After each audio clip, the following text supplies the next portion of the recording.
کے لیے تیار ہو، بلاؤ اپنی قوم کو اور پھر ہم بتاتے ہیں عظمت رسالت پر کون قربانی دیتا ہے۔ میدان میں آنے کے بعد پتہ چلے گا۔ اگر کوئی اپنی گردن کٹا سکتا ہے تو صرف نام مصطفیٰ پر کٹایا جا سکتا ہے۔ کیا ابھی اگر میں ہندوستان کے نوجوانوں کو آزاد آواز دے دوں تو پوری دلی کی سرزمین بھر جائے گی انشاءاللہ العزیز۔ سارے نوجوانوں کے سر بھی وہاں پر لہرائیں گے۔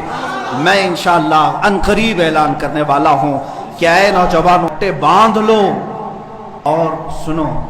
یہ کہتا ہے وہ پنڈت کہ میں بلیدان دینا چاہتا ہوں اور مجھے کوئی مسلمان آ کے مار دے، قتل کر دے، تاکہ ہندو سب سمجھ جائیں کہ مسلمان ہتھیارے ہوتے ہیں۔ سن وہ خبیث مردود، تیرے خون کی ہمارے نزدیک کوئی قدر و قیمت نہیں۔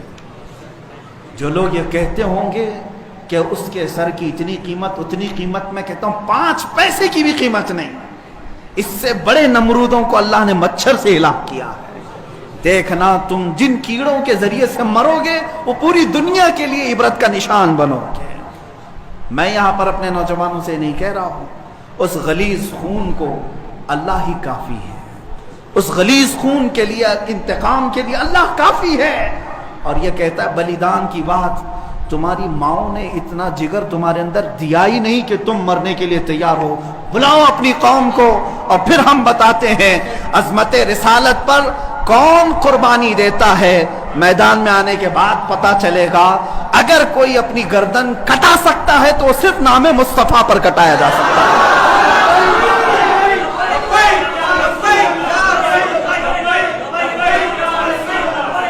حسن یوسف پہ کٹی مصر میں انگشت زنا، سر کٹاتے ہیں تیرے نام پہ مردان عرب۔ وہ صحابہ کٹاتے تھے اور بتاتے تھے۔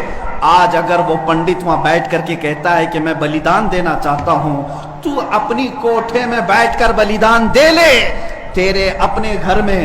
لیکن میں جانتا ہوں کہ 1 لاکھ کیا، ابھی اگر میں ہندوستان کے نوجوانوں کو آزاد آواز دے دوں تو پوری دلی کی سرزمین بھر جائے گی انشاءاللہ العزیز۔ سارے نوجوانوں کے سر بھی وہاں پر لہرائیں گے۔ میں انشاءاللہ عنقریب اعلان کرنے والا ہوں کہ اے نوجوانوں، کیا تم میری اس بات پر لبیک کہتے ہو کہ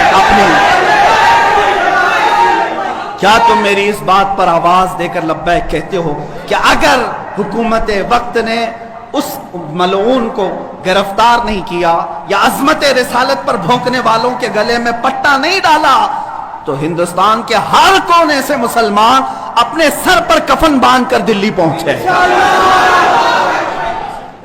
آپ تیار ہیں اس بات کے لیے؟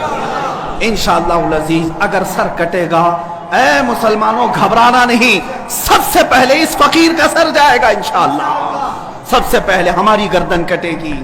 اور یہ مرنا تو ہے ہی آج یا کل، اپنے بستر پر ایڑیاں رگڑ رگڑ کر مرنے سے تو بہتر ہے میرے مصطفیٰ کی عظمت کا پرچم بلند کر کے دنیا سے جائے۔ اس لیے کہ فرشتے بھی ہماری لاشوں کے استقبال کے لیے تیار، فرشتے بھی ہماری لاشوں کے استقبال کے لیے تیار ہوں۔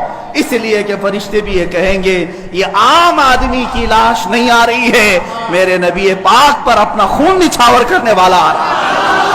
اور انشاءاللہ العزیز انشاءاللہ وہ پنڈت اپنے بزدلوں کو جمع کرنے کی کوشش کر رہا ہے۔ اور ابھی میں نے دیکھا ایک ویڈیو نشر کر کے وہ کہتا ہے ہندو بھائیوں سے میں کہتا ہوں کہ تم اپنی قربانی کے لیے تیار ہو جاؤ۔ کیوں زہر پھیلا رہے ہو؟ کیوں زہر پھیلا رہے ہو ہندوستان میں؟ ہم نے کبھی لڑنے کا یا جہاد کا اعلان نہیں کیا، اب تک ہمارے کسی عالم نے اعلان نہیں کیا۔ امن کے ساتھ رہنے کی تلقین اسلام نے بھی دی ہے۔ حضور نے خود فرمایا ہے جنگ کی تمنا مت کرو، جنگ کی لا تتمنوا لقاء عدوکم۔ میرے آقا فرماتے ہیں دشمنوں سے مٹ بھیڑ کرنے کا، جنگ کرنے کا ارادہ مت کرنا، تمنا مت کرنا۔ ہاں اگر ان کی طرف سے آ جائے تو پھر قدم بھی پیچھے مت لینا، پھر قدم پیچھے نہیں لینا۔ اس وقت پھر تم سمجھ لینا تمہارے ساتھ کون ہوگا، پرائم منسٹر آئے گا، ہوم منسٹر آئے گا، سی ایم آئے گا، یہ سب اسی کوٹھے کے لوگ ہیں۔ اے مسلمانوں فخر کے ساتھ آنا، تمہارے ساتھ کوئی اہل سیاست نہیں آئے گا، تمہارے پیٹھ پیچھے رسول اللہ کی ذات ہوگی اور تمہارے سر پر اللہ رب العزت کی عنایت ہوگی۔ اللہ اور اس کے رسول کے بھروسے پر ہم جائیں گے انشاءاللہ۔ اور یاد رکھنا یہ صرف جذبات کی باتیں نہیں، جوش کی باتیں نہیں، میں اپنا ایک پیغام ریکارڈ کرنا چاہتا ہوں۔ اگر اس ملعون اور اس خبیث نمرود کی اولاد تک میری یہ بات پہنچ سکتی ہے تو پہنچا دی جائے۔ تم نے بہت بھونک لیا اپنی مندر میں بیٹھ کر کے، تم پریس کلب آف انڈیا میں بیٹھ کر کے بہت بھونک لیے، کتے آپس میں اپنی گلی میں بہت بھونکتے ہیں۔ میرے اس میسج کو اس ملعون تک پہنچا دیں۔ اگر ذرا برابر بھی دم خم ہے تمہارے اندر، تمہاری ماں نے اگر دودھ پلایا ہے تم کو، تو اب میں مناظرے کا چیلنج نہیں دے رہا ہوں، ڈیبیٹ بھی نہیں کروں گا، بات چیت بھی نہیں کروں گا۔ آؤ میں اعلان کرتا ہوں، 8 دن کے اندر تم دلی پہنچو، کسی میدان میں پہنچو، اپنی ساری مقدس کتابیں لے کر کے آؤ، انشاءاللہ العزیز یہ فقیر قرآن پاک لے کر حاضر ہوگا۔ ہم آئیں گے، تم اپنے سارے گرو گھنٹالوں کو لے کر جمع ہو جاؤ۔ میں مناظرے کا چیلنج نہیں دے رہا ہوں، توجہ چاہتا ہوں، میں ڈیبیٹ کرنے کی بات ہی نہیں کر رہا ہوں۔ یہ نیوز اینکر جتنے دجالی میڈیا وہ بھی سن لیں، اپنے ڈیسک پر بیٹھ کر کے ٹٹو لوگوں کو لڑاتے رہتے ہیں وہ بھی سن لیں۔ قرآن، اسلام، رسول کی ذات پر حملے کرانے کے لیے زرخرید لوگوں کو بٹھاتے ہیں، وہ بھی سارے نیوز اینکر، یہ پنڈت سب جمع ہو جائے میدان میں، یہ فقیر قادری حاضر ہوگا، ایک بڑی آگ جلائی جائے، آگ لگائی جائے۔ میں اس سے کہتا ہوں میں بھی آگ میں داخل ہوں گا، تو بھی آگ میں داخل ہو جا، جو سلامت رہے گا اس کا دین حق پہچانا جائے گا۔